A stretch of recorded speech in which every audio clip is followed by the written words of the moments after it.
How do you resolve a crisis? By turning back the conditions that allowed you to arrive at this point in the first place. How do you compound a crisis? Do the exact same thing you did to get here. You came here for the truth, so let me unveil that for you. That's what they're doing right now. You look around the world.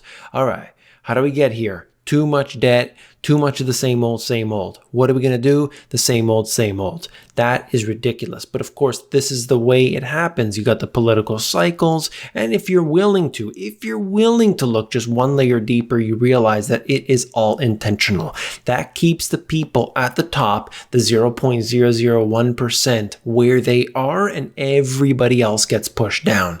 That everybody else eventually makes its way through the cycle. You've got a growing group of people throughout a period, and then you get a crisis that occurs, a collapse that occurs, and everybody gets pushed down again. There's always going to be those small few at the top, and people believe that, well, I see the rich people buying Amazon, I'll buy Amazon too, and then I will do okay. But if you look at it historically, it doesn't work that way. Anyway, what we're going to look at today is basically all over the board. I want to show you what's been happening, keep you up to date on this, and give you the insights that you need to know. Let's go. This is a really detailed report, article actually, and if you have the time, I would recommend reading it because it just gets to all the different topics that we have discussed here related to the debt, related to the balance sheets of the Federal Reserve, looking at the central banks and their activities, the stimulus packages, everything.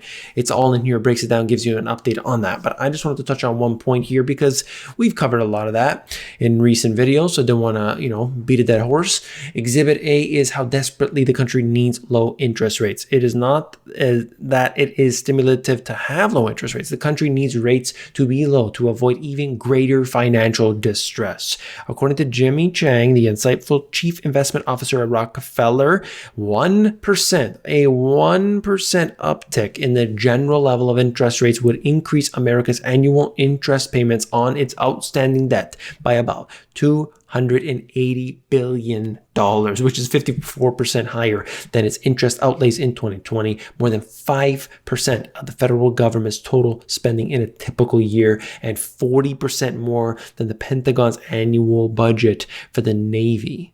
Okay, right here. And it says, imagine if it went to that 6 to 8% level, which traditionally would not have been considered abnormal. But wait a second, GPS, they're never going to do that. They're never going to do that, GPS. Stop saying that. I've got a lot invested in the markets. I've got my 401k. I've put everything in and I've even leveraged. So they're never going to go that way. They're never going to do that. Okay? Stop saying that. I've got a lot invested, and it would be very bad if that happened and the normalcy bias is not taking over, I swear.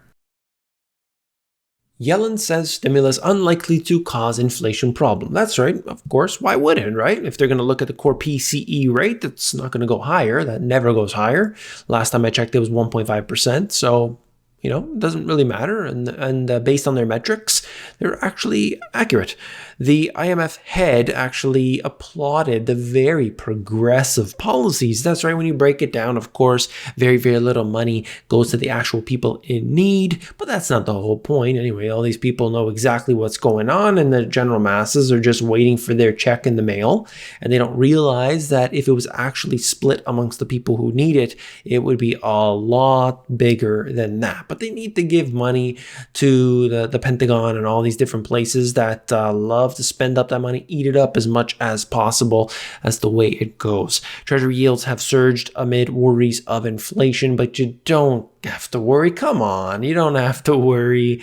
The Federal Reserve is just going to be there to stop any problems from happening. If you find one day that you got a stomach ache, the Federal Reserve is going to print some money. You could take that, you put it in the blender and mix it with a little bit of orange juice, blend that up, take it down, and that's going to give you, some healing. It's going to give you some healing. All right, look at this. You could see at the bottom down here, reflation trade. Yields, inflation expectations soar as stimulus bill looms. Treasury yields on the 10-year keep moving higher and higher. And you could see the bottom, they're just showing you the 10-year break-even rate that has gone beyond where that line is. The line is 2% and has moved up above that. If you see what's happening in their inflation target, however, of 2%, and they want to actually exceed the 2%, I just don't know how they're ever going to get to it, considering the amount of money that they've printed. They say, however, Powell that is, that the inflation will overshoot, but he promises it's only temporary. All right, this was brought to me by a subscriber, and I knew that this was coming out as I was doing my research for the day, and I have not done a full analysis of it, but I wanted to mention it here as fast as I can get it out to you, and then as we move through, I'll give you more detail, all right? But I've got just a couple points I wanted to make. Greensill files for administration and warns of GFG defaults. Finance Group has no conceivable way of repaying Credit Suisse loan. This is the problem when you see all the big companies. I talked about it before. Santander's one that comes to mind. Oh, we own the debt from Argentina, let's say, and then Argentina's defaulting. What does that do? Well, of course, you got to write that off. That doesn't look good if that starts to snowball. One group owns the debt from another group and they promise to pay back, but of course everybody knows that they won't be able to, and that has a detrimental effect on the financial system because of how integrated it is. We learned very much. We learned during the financial crisis how interconnected these companies are and how dangerous that becomes very, very rapidly. And there were very few people out there that were actually warning about it. Greensill Capital has filed for administration, warning it is in severe financial distress, unable to repay a $140 million loan to Credit Suisse and hit by defaults from its key customer, GFG Alliance. All right. You could see further down, the filing that they're talking about here marks the latest stage of the unraveling of a SoftBank-backed company that has sought a $7 billion valuation last year with operations that extend from UK to Australia. So understand, 1 minute, it's worth $7 billion. The next minute, can't pay their bills. Look at what happened with WeWork. Wasn't it something ridiculous, 40-something billion dollar valuation, and then the next thing, something's wrong with, the whole thing's turning upside down. Okay. And again, we've got SoftBank involved in that. Interesting. Greensill specializes in supply chain finance where businesses borrow money to pay their suppliers. It was thrown into a crisis last week after its main insurer refused to renew a $4.6 billion contract, and Credit Suisse froze $10 billion of funds linked to the firm, depriving it of an important source of funding. All right. So there's more in here if you want to check it out. But I think it's just interesting to see how these big companies, everything's totally fine, everything's great, and the next thing you know, gets turned upside down. It can happen faster than anyone imagines. Couple points here from this article about the same issue, just showing you right in here, they are trying to understand whether the crisis is contained. So we'll see what happens. Generally, they have no idea what's going on. But I also wanted to note the fact that there has been this criminal complaint filed a criminal complaint alleging balance sheet manipulation. So we're going to see how that all takes place and who's affected by it. But at this point, I just wanted to make note of it as we go in further into this issue. It might just be, as they say, a contained event, but we don't know until it's over. When Tesla tumbles, it drags down many stock market dreams. They get into this issue specifically, and I have a chart to show you in just a second. But ultimately, when you have such a big company that's become so prominent and you watch it decline 10%, 20%, 30%, in this case with Tesla, that has a huge effect on the index itself, but also the ETFs that own it. They're mentioning ARK specifically here. But this is the problem with ETFs, because they grab a bunch of stocks and they tell you that they're diversified and safe and so on, kind of like a mutual fund. But people aren't moving money in and out of mutual funds every 2 seconds the way that all these algorithms are doing it. It's a different story. That happens much more slowly, and ultimately the mutual fund is created just for the fees for that financial institution. But anyway, that's a whole different story.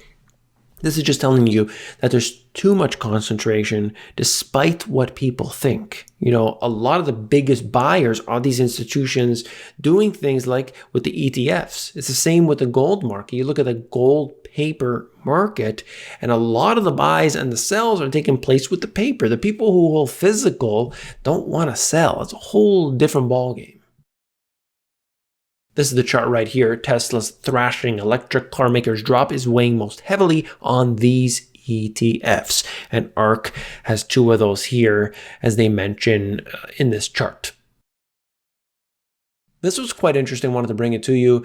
The 2020 gains in the NASDAQ were helped along by an artificial gamma squeeze created by the likes of Goldman and SoftBank. Now that the market is starting to discover the pre-SoftBank prices, who knows how low the NASDAQ will retrace. Good chance much of 2020's gains were artificial. And I like to read things like this because it tells you what's happening underneath this really convoluted and full of fraud system that the financial system is. Goldman Sachs made $100 million off Tesla trades this year. And the highlighted portion says euphoric call buying in the name that undoubtedly helped propel a gamma squeeze. In this one here, SoftBank option purchases raise eyebrows as Wall Street backtracks. It's just interesting. That's all I wanted to point out. That's all. That's all for this video. If you found that informative, hit that thumbs up button. When you do, you're supporting me. You click on a button on your screen and you support the channel. That's all. If you haven't checked out my e-course, you have to. There's so much detail in here. And while other people are charging $1,000, $2,000, I gave this away for free in hopes that it would actually reduce the amount of criticism on my channel. That absolutely didn't happen. In fact, I lost a lot of subscribers as a result of this. Anyway, if you want to check it out, the AmazonGPS.com. The financial system's complex, it's convoluted, it's very difficult to understand because they want to keep all that info for themselves. But everything I learned, I put in these 2 books. So you can check them out at the link in the description. If you want the audiobook instead, you can get that at themoneygps.com. Have you seen this video yet? No? Well, you definitely want to check it out. Click it and I'll see you there.